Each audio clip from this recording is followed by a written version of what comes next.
Hi, this is Ella Rosenfeld, and I'm here in the Bren Center for UCIrvinesports.com and Anteater TV. I'm here after a really tough 5-game loss to BYU. I'm here with Jeremy Dejno. Jeremy, thank you so much for being with us today. No problem. That was obviously a heartbreaking loss. How do you think your team as a whole is going to come off from that leading into the end of conference? There's still a lot of matches left, and most of them being played at UCI. And although we lost that match, I think that the crowd turnout was nice, and I think it's nice to see that for them to see us play in an intense environment like that. So I'm hoping that we can get some support from them in the upcoming matches. And then we have 3 road games, so there's still a lot left, and we have our eye on the end result. So It's definitely a gut check for us, but we're gonna have to come back, and I think we'll be fine in the end. Yeah, and just in terms of the crowd, it was obviously really noticeable how crazy the crowd got at different parts of the game, and it was super hot and cold with just the UCI fans and the BYU fans. How do you think that affected the game throughout? I think it really followed the momentum, because when we were winning, when we were on a roll, our fans were doing awesome. They were cheering loud.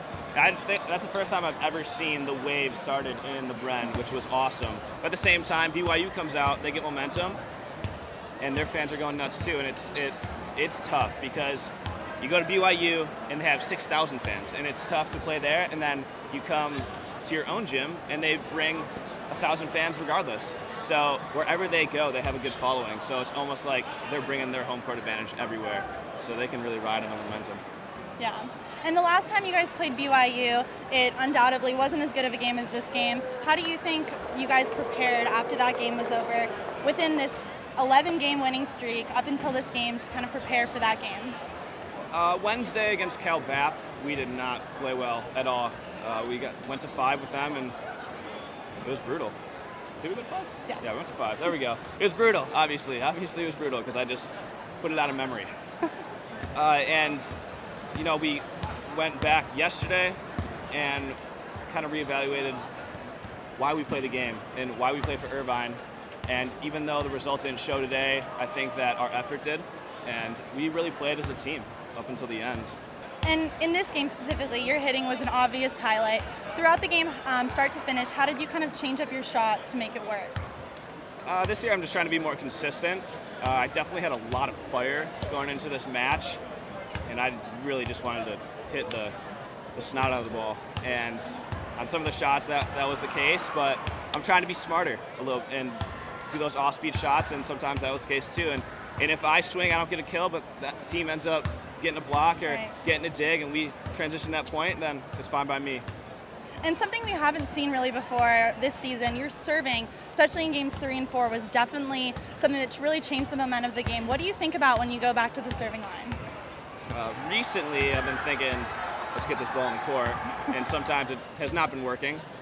But when I got on that serving run, I felt good, and it's been one of a few times this season that I've actually felt loose and free to actually go after it, and it still carried on into every other serve I had after that run, and I'm hoping that will carry on into the next match and the next match, so I can keep that roll going.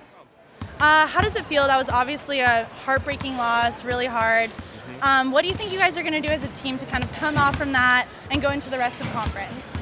We're definitely going to keep it up. I mean, we've been on such a long streak. I think we kind of got lulled in a little bit, lulled ourselves to sleep, and it happens. I mean, it's never a good thing to happen, and I think that a loss will kind of fire us up a little bit, and we'll come out strong and we'll practice. We have a couple tough matches coming up. We play Long Beach away and Pepperdine away. They're both ranked very high, and I think that'll give us a little bit of incentive to bounce back and come out strong and prove that we can still do what we've been doing.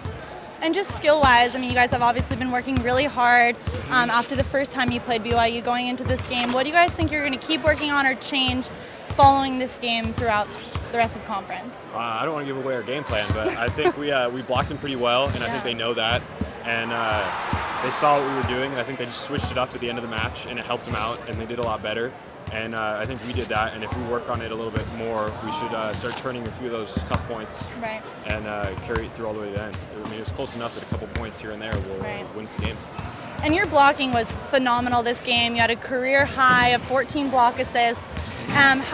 What did you kind of do to adjust it throughout the game to shut down their big hitters? Well, we knew that they run it pretty fast, and we weren't sure if I was going to be able to get all the way out there and steal the block every time. But we've been working on or I've personally been working on just kind of pressing over the net, and everyone's been doing it as a team. But we've been working on playing defense around leaving a seam, pressing anyways, and we know that they hit so sharp. And if we leave a seam, we have Brinkley or Tilly back there, and they're so good at defense that we get it up. So. Yeah.